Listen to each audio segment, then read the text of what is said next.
Hello and welcome to the Daily Aus. I'm Billi. I'm Sam.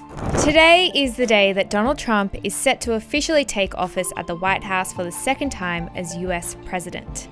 So, as the dawn of a new chapter of one of the most powerful positions in the world begins, we are here to break down what to expect in the coming days, months, and years. A quick note that because of the time zones, the inauguration will actually officially take place from 4 a.m. tomorrow morning, so set your alarms.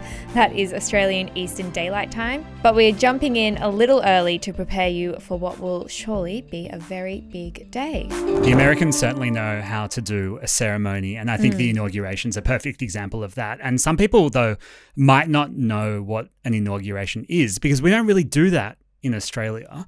How would you explain what's about to happen? Yeah, the US is a bit different to Australia here because obviously in Australia, once there is an election, whoever wins that election immediately becomes the leader. But in the US, you have to wait about 2.5 months until the inauguration. So it is essentially the official swearing in of a new president. And basically, it's this big ceremony to mark the transition of power between government leaders. And it's meant to be a really symbolic, peaceful transfer of power. There's always that bit where the current president and the new president kind of walk down together, almost showing how peaceful that transition is. And usually there are also previous presidents that come. This time Barack Obama will be there, but notably not his wife, Michelle Obama, who was there for the 2017 inauguration of Trump. But there will also be lots of other high-profile attendees. We know that billionaire tech chiefs Elon Musk, Jeff Bezos, Mark Zuckerberg, they are all expected to be in attendance. There will also be big musical guests. Sam, do you know who is performing at Trump's inauguration? Is it the Village People?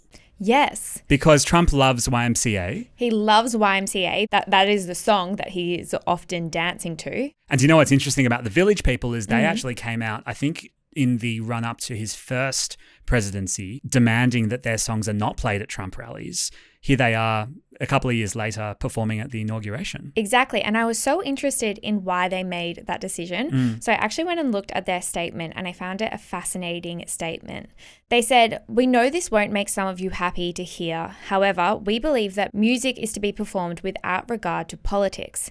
Our song YMCA is a global anthem that hopefully helps bring the country together after a tumultuous and divided campaign where our preferred candidate lost." So they're very clearly saying that they preferred Kamala Harris to be the president, but despite that, they will still be there in unison with Trump to again demonstrate a bit of stability to a country that has been through a really tumultuous time. And do we, as the Australian government, do we send a delegation as well to this kind of thing? Yes. So we will be sending Australia's Foreign Minister, Penny Wong. She said that she was honoured to be invited and to be there. And there will also be Australia's ambassador to the US, Kevin Rudd, our former Prime Minister. Now, as well as all of the high-profile guests, there will be about 200,000 people who are expected to show up at Trump's inauguration. Those are both supporters, and it's expected that there will perhaps be protesters there as well. After the inauguration, Trump is then set to go to about 3 different balls across the city in Washington. And then, so a big day, and then once it is all said and done, Trump will officially be the 47th president of the United States, and one of 2 presidents in US history to have a second non-consecutive term. I'm sure there's going to be a lot of news in the next 24, 48 hours about the inauguration itself, but I'm keen to take a bit more of a broader view, Billi, on what we can expect from at least the initial stages of a Trump presidency. Before we get there, though, give us a sense of what he was like as the 45th president of the United States. Yeah, so he first became president after winning the 2016 election against Hillary Clinton. I'm sure many of us also remember that campaign, very divisive campaign. Now, his administration, once he did become president, it oversaw a period of economic growth and also falling unemployment before the pandemic hit.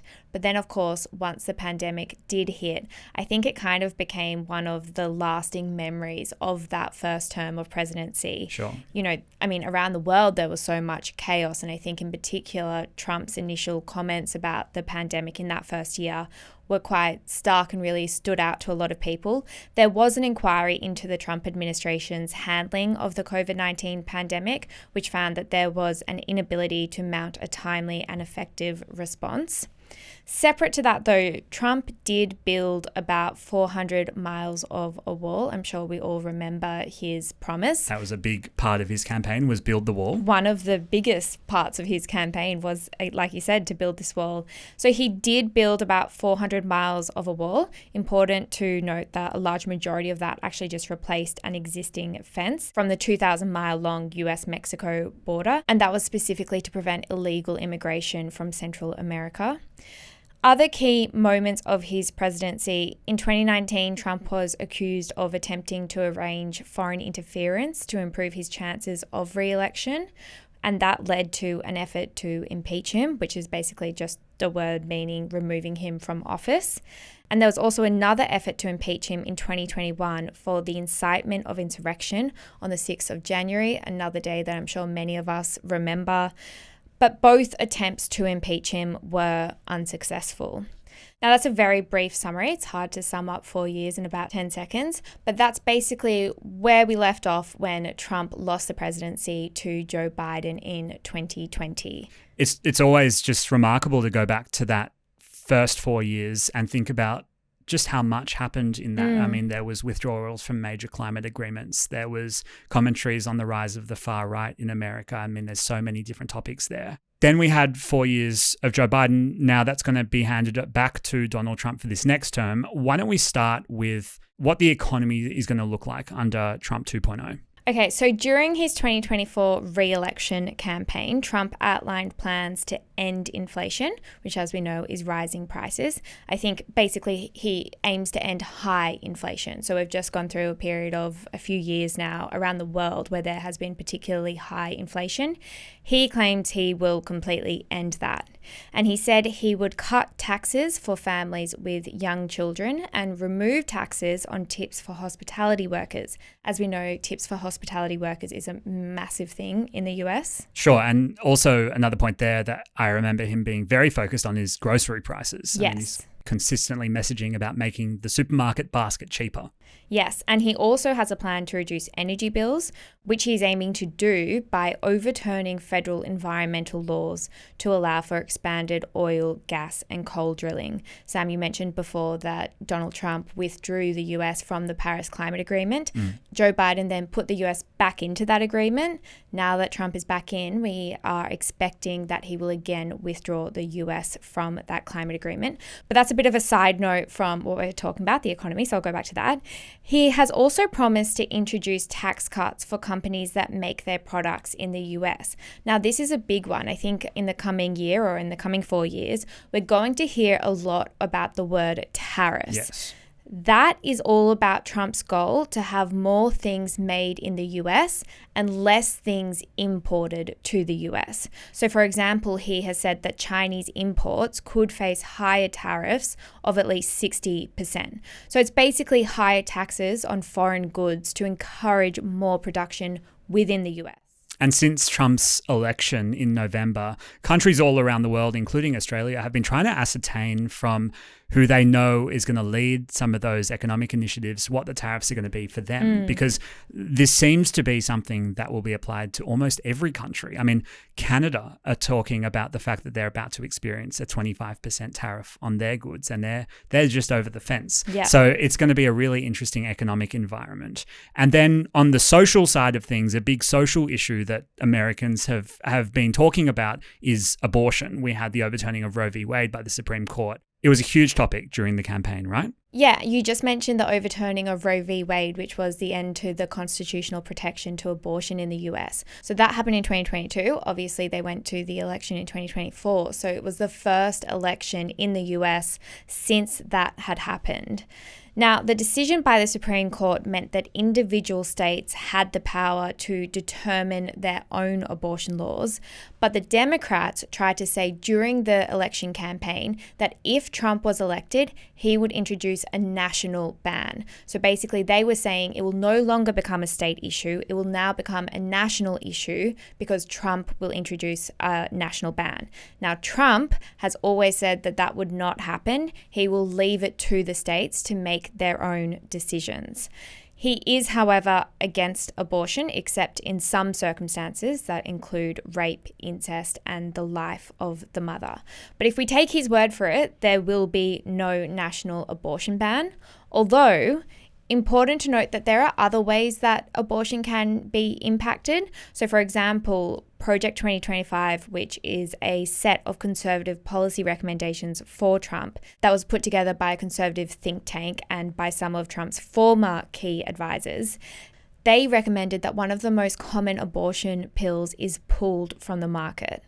Now, Trump did try to distance himself from Project 2025, and that is just one of the many, many recommendations that Project 2025 made to him. We will see what happens. That's, I think, going to be one of the really important parts, especially for us in the media, to figure out is what did he promise and what will be delivered, which is something we should apply to every candidate. But, considering we've already seen a term of this president, we can kind of take a more careful microscope to that. Let's turn now to immigration. Hi, I'm Zara. I'm the co-founder of the Daily Aus, and we started this company because we think news can be done differently. If you agree, you can hit subscribe. It's the best way to help us grow. Now, back to the video. Yeah, this will be a quick one because I've kind of already mentioned the wall. Trump has promised to continue to build the wall along the US-Mexico border, so picking up where he left off after the last term. And he has promised mass deportations to stop illegal immigrants arriving in the US. I think another thing to mention here is the language that he uses will be brought up a lot. He uses the word alien to describe illegal immigrants, which is just something to note when you hear him speak about immigration. And so that period of deportation is meant to be starting kind of this week. But the presidency isn't just going to be about Trump. And we're taking a bit of a domestic lens to looking at his policies here, but there's going to be key advisors in everything from, international diplomacy all the way through to health. But there's a new portfolio he's introduced, and that's called the Department of Government Efficiency. That's, I think, a key difference because it's with some pretty high-profile people. Yeah, so that has Elon Musk at the helm. We have heard of him. Yeah, you'll know him as the owner of X, formerly Twitter. He's also the CEO of Tesla, one of the richest people in the world. Needs no introduction. Like you said, he is going to be co-leading a new government department called the Department of Government Efficiency, also known as Doge. And Doge is a pretty dominant meme coin or crypto coin in the crypto market. Musk is going to lead that team with another really dominant Republican figure called Vivek Ramaswamy. Both of them are kind of focused on slashing government spending, essentially. Yeah, that's basically the entire purpose of this department. So what we know about this department is that they will try to slash excess regulations and restructure federal agencies, which is basically the public service in the US. And like you said, Sam, the goal is to significantly cut costs to the federal budget and just to get rid of what they call wasteful spending.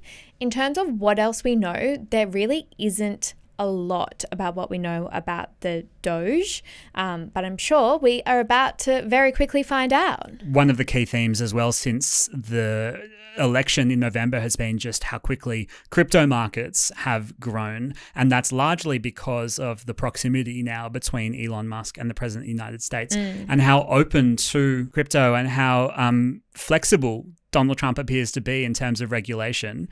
Those markets have taken off. Billi, before we end, I want to go through one other appointment that Trump is bringing into the White House. Now, it's worth mentioning that these appointees are nominated by the incoming president. They then need to go through a process of being confirmed by members of Congress.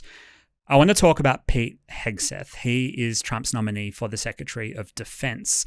Now, he made headlines last week for his confirmation hearing, which got quite heated. Yeah, so like you said, he is Trump's pick to be defense secretary, which means that he will be in charge of overseeing the US armed forces. Which is the biggest employer, I think, in America. Yeah, wow, crazy, really? Yeah. I didn't know. And the biggest spender. Yeah, So it's a major job. It's almost like being the CEO of the biggest company in the country. Yeah, and here's a bit of how that hearing went down. One of your colleagues said that you got drunk at an event at a bar and chanted, "Kill all Muslims." Another colleague, not anonymous, we have this, said that you took co-workers to a strip club. You were drunk, you tried to dance with strippers. Isn't that the kind of behavior that, if true, would be disqualifying for somebody to be Secretary of Defense? Senator, anonymous false charges. They're not anonymous. We have seen records with names attached to all of these, including the name of your own mother. So for context, that clip is at the confirmation hearing at the US Senate last week. A lot of the clips of those hearings went completely viral because there was so much tension during the hearing. Now, Hegseth is a former Fox News host, and he was questioned by senators from both parties about his professional experience and alleged sexual violence and previous opposition to having women in combat. It was a very fiery day. It is unusual for a former journalist or host to then be appointed to the position of US Defense Secretary, but important to note that he does have previous experience in the military, so it's not completely out of the blue. Yeah, that's right. And I think as Trump's team starts to really form itself, these first couple of weeks of Trump in the White House is going to be fascinating to watch.